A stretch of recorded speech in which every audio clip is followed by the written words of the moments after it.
ती ऑफिसला जाते, ती घर सांभाळते किंवा ती दररोज घरासाठीच काम करते, पण एक नेहमी पडणारा प्रश्न म्हणजे तिच्या मनाची काळजी कोण घेतं?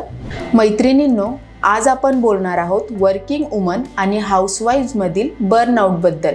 खरं तर बर्नआउट हा शब्द खूप भारी वाटतो, कारण याबद्दल आपण कधीच विचार नाही करत. पण या व्हिडिओच्या माध्यमातून आपण याबद्दल सविस्तर जाणून घेणार आहोत.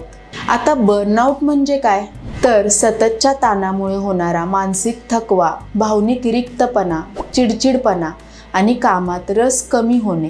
वर्किंग वुमन असो किंवा गृहिणी, दोघींनाही सगळं परफेक्ट करायचं या दबावाखाली जगावं लागतं. सुरुवातीला आपण वर्किंग वुमनमधील बर्नआउट जाणून घेऊया. ऑफिसचा ताण, घराची जबाबदारी, वेळेची कमतरता, सतत मल्टीटास्किंग, स्वतःसाठी वेळ नाही, मी पुरेशी नाही, ही भावना वाटू लागते. तर हाऊसवाईफ्समध्ये 24 तास काम पण सुट्टी नाही, कदर न मिळाल्याची भावना, एकटेपणा, स्वतःच्या ओळखीचा अभाव, घर सांभाळणं हे देखील फुल टाईम कामच आहे. या सगळ्यामध्ये कुठेतरी ती हरवते आणि मानसिक तणावाखाली येते.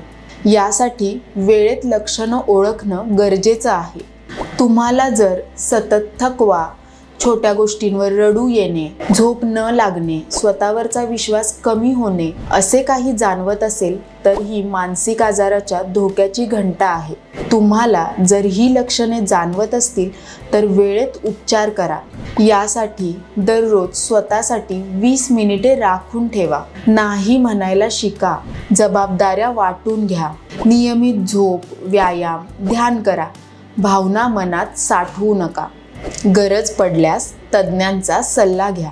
मानसिक आरोग्याची काळजी घेणं ही गरज आहे. या महिला दिनी स्वतःला एक वचन द्या, मी माझ्या मनाची काळजी घेईन.